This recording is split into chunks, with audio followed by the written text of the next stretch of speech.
And beside me is Mr. Steven. He is the CKO of Wealth Vantage Advisory. So, Mr. Steven, can you tell us about yourself and for the years, what do you do and what you're doing? Sure, Jingyan. Great to be talking with you guys. Well, I'm here as the Chief Knowledge Officer.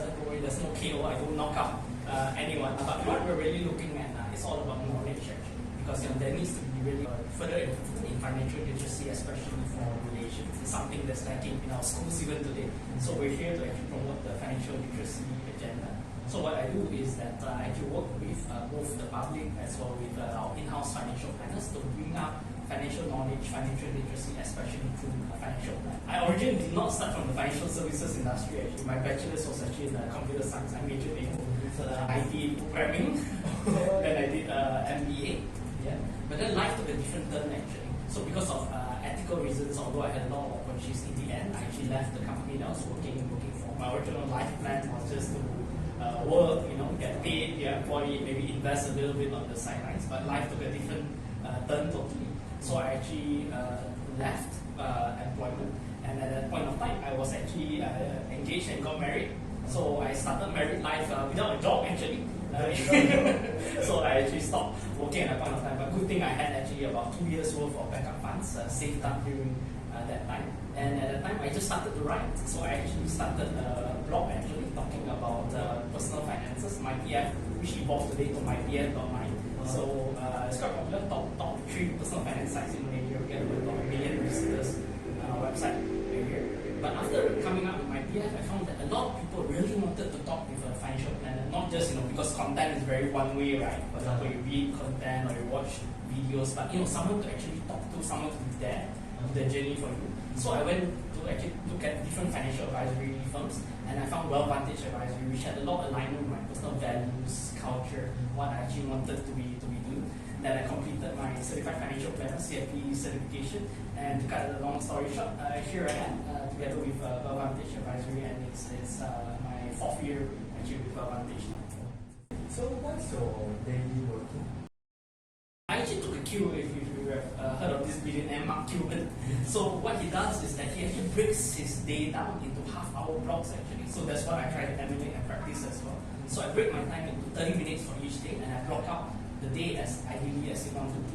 So even our firm, we try to practice that every single advisor has actually multiple calendars. So they have one calendar, which they call a scheduled day. So that's you put in, your time for sleep, your time for rest, time for family, making sure you have the work-life balance there. Yeah. And then we have a schedule that's for clients and appointments. And the good thing here about Vantage Advisory is that we can really just focus on booking with our clients. I don't set my own appointments. We actually have what we call as an outbound call or appointment specialist. So kind of like a dentist, right? Your dental appointment. So our outbound callers would actually call out, "Hello, Mr. Client or Miss Client, it's time for your next meeting. This will be the agenda." So my schedule's all set up in advance actually, or up to 1 month in advance.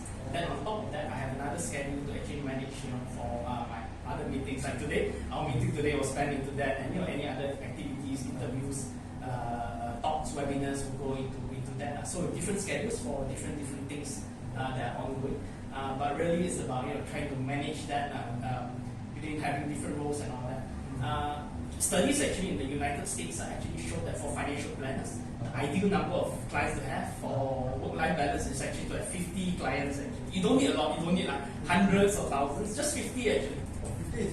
50 is decent enough. You get that enough time, for yourself, for family, for working with clients. Yeah. If you really wanted to stretch it, you could do maybe like 75 or 100 clients at most, but you would need a whole support system together with you, which at Wealth Vantage we have. So we have people like, just now I mentioned, appointment specialists, you have para-planners. So these are actually certified financial planners, just that they don't go out and meet clients. They work with us on the back end to prepare reports, to do analysis, to do research. We have specialists, investment planning specialists, estate planning specialists, etc. with a business operations support team. So I can focus on what I do best, which is working with the clients on their finances, and I have a team to actually back me up for the rest of the day. So really, it's not me alone, because I'm wearing multiple hats, and I'm part of the management and part of the board at Wealth Vantage Advisory. I'm the the founder of myPF.my. And on top of that, I also see clients as well as a licensed financial planner. So imagine if I didn't have a great team to work with, it would be impossible trying to juggle so many different roles at once. Yeah, okay.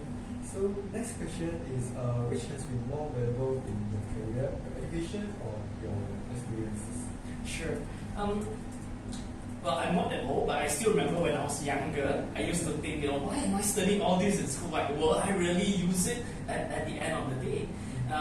And the surprising thing that I found was that, sometimes, in the unexpected circumstances where even studies, things that you go through, whether it's in high school or in your university years, or in myself when I did my MBA as well, there were things that actually turned out to be relevant.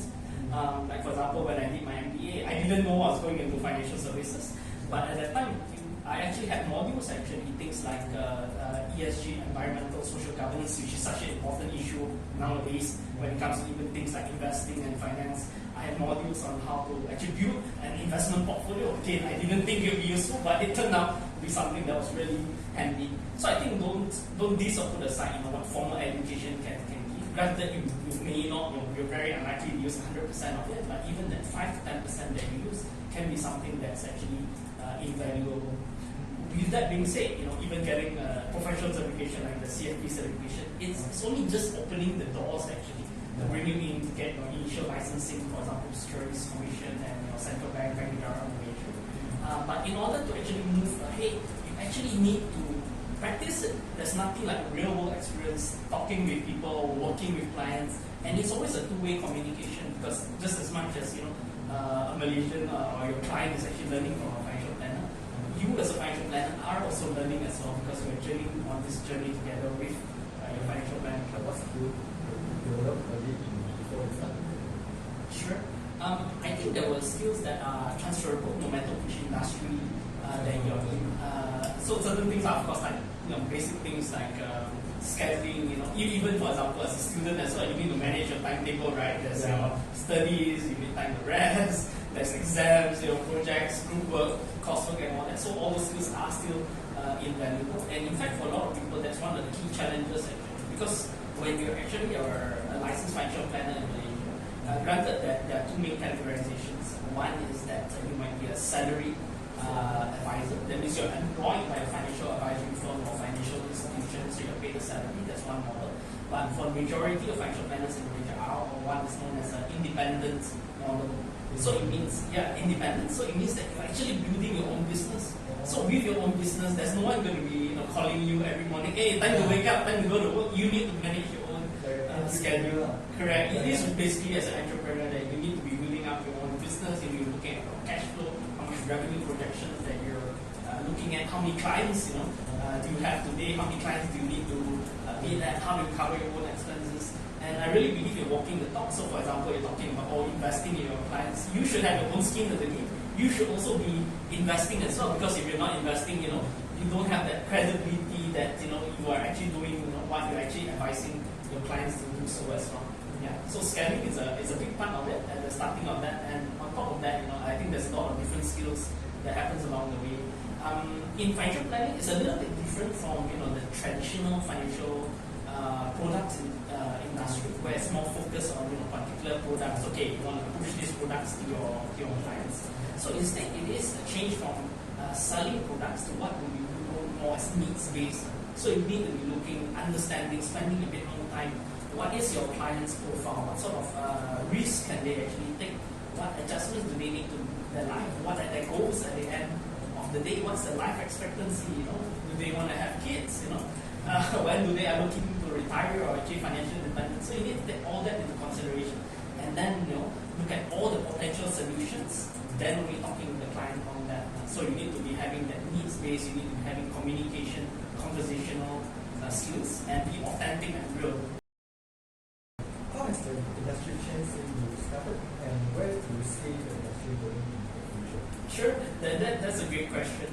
I still remember when I first started out, and you mentioned that someone asked, what do you do? And then you say, I do financial planning. What is that? You sell insurance, is it? Or you sell unit trust, is it? Right. So that has actually changed over the years. Nowadays, Malaysians we have more access to knowledge, to technology. We're more aware of what really is financial planning, which is holistically looking at your finances. It's no longer about products, but basically about life, about your journey, about the goals and things that you actually want to do. So we see this continued professionalism that's increasing as well. And I think people are getting smarter as well. Even for investors, for example, there's so many DIY options. There's digital wealth managers, robo advisors. You can buy stocks, ETFs on your own. There's so many different brokerages on that. So really, the power has actually shifted. It's more on the individual's side actually. But the thing is that for a lot of people, time is actually a limited resource. So it actually works and makes sense to work with a professional, someone who can help you to avoid making those major costly financial mistakes, and actually help you to get towards your goal at the end of the day. How do you handle workplace disappointment? Well, I think there's a saying actually that whenever there's people, there's going to be problems because as human beings, all of us, I understand we come from different backgrounds, different families, different cultures, different ways that we speak, think, and communicate. So communications is really a key thing, and we actually just had our annual planning convention for the year and planning ahead. And one of the key things that we're really looking at is really communication actually. So it's really about addressing whenever there's a breakdown in communication. How then do you actually address it? You can't just sweep it under the carpet, right? So you need to actually be authentic, have conversations. One method that we look about or we try to practice as well is what is known as sandwich method, meaning that let's say you want to provide constructive feedback to someone, people are not going to listen if they feel attacked actually. So instead you can actually phrase it by starting out, start out with a little bit of small talk, start out by showing that you care, comfortable, talk about what they're doing well, and then only provide the constructive feedback actually. So instead of being adversarial or like one against the other, it's more of, hey, we're on the same team together. Let's do better. How can we do better together? What would you do differently if you could go back in time? And what mistake you would not want the younger generation to make? I will go back in time. I honestly think that I would do the same thing again. I think that at different phases of life, there are different things, different experiences, and all of those are valuable. If anything, would be probably with the hindsight of knowledge that I now know that hey, this is the career that I want, this is the vocation that I want in financial services. So then I could have embarked or moved on a little bit faster in the pace that what I did in the past. And that's why I'm so glad that for youth and financial literacy initiatives like you guys is good because it helps you to explore, broaden your horizons, and hopefully if you find that this is the right cup of tea or coffee for you, that you make these decisions a little bit earlier, that you know the direction that you want to be headed to. What inspired you to run my personal finance? Sure. So my PF started as just a personal blog. So it started about 9 years ago actually, so almost a decade now. So at first I was just sharing my thoughts about finances, about life, about books that I read. But over time, people started asking questions. I started getting more comments as well. So then, I decided to move it to more towards an educational platform because I realized there's something that's still lacking in Malaysia. So how can we share good, unbiased information that's related to personal finances? So a few things that we try to do is that we try to make it simple, and it actually helps people to grow. So our language that we use is try not to use jargon, try to make it accessible. So whether you're a beginner, you have suddenly just realized, hey, I need to do something about my finances, or maybe you're much later along the journey and you're worried, I'm 5-10 years away from my retirement and I'm not there yet. What do I need to do? So whether you're a beginner or advanced or an expert stage, it caters for. Another key thing as well is we try to make it relatable as well. So unlike most finance sites that have primarily a very male-dominated audience, somehow finance seems to attract male audience more by nature.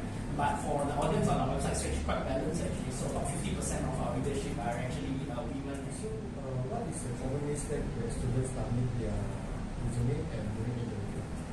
So during the resume and interview, so for students, I think a lot of people, not just students but in general, try to take the shortcut way, find a template or something online and just use that and and just modify that. So Just it, simply do that. correct, yeah. So there's so many resumes out there. You need to basically pass the first round of pre-filtering because if not, your foot isn't even in the door actually. Yeah. So get in there, get a good professional photo of yourself smiling. Highlight your strengths, your projects. Avoid grammatical mistakes. There's a lot of software out there. Even Microsoft has one. Software like Grammarly as well. So that can be very off-putting to recruiters or hiring managers as well. If they see your resume or your CV has a lot of spelling mistakes or grammatical mistakes. What is the culture like at the company? Right. So I found that question really interesting actually that you mentioned and you talked about culture. And then to be honest, it's something that we're still trying to figure out actually. So let me put it this way, in an organization, it's not just about the four walls, right, in the building. An organization, any company is really about the people that we lead. And again, different people have different thoughts. Some will be very motivated, some may be unhappy or upset. Introverts, extroverts. I myself, I'm an introvert. Surprising to some people, but I am actually an introvert. More of how we relax, get our energy from. So another way of putting it, and this sounds a little bit HR speak, and it's a term that I learned quite recently as well, is that of us we have different climates actually. So not just like different countries like US and all that have different climates, but people can have different climates as well. So the thing is that different people will have different climates. Are they warm? Are they hot? Are they cold? Is there any empathy? Are they just ignoring, doing the minimum that they need for work? So what we're trying to do and it's a process that actually takes time actually. So we foresee that it's going to take about 2 to 3 years. That means getting everyone to actually have the same culture, same values, and move that ahead. One good thing on our side is that our first core value is actually putting clients' needs first. So I think that's something that's across the organization.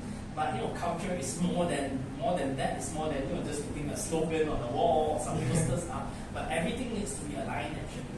So sorry that disappoints you. We don't have a firm answer to that now, but it's something that we're discovering as well. We are actually quite a new organization as well. It's our 5th year in existence, so we're fairly new.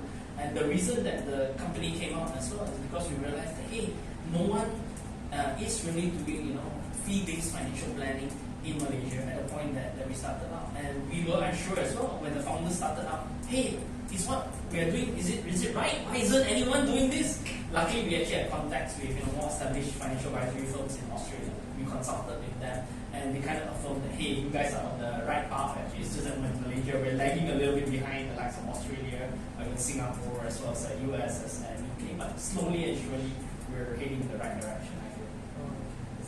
So it's our question. Okay, we really appreciate this interpretation and thank for joining us. My pleasure. I'm glad you guys say that you can have this.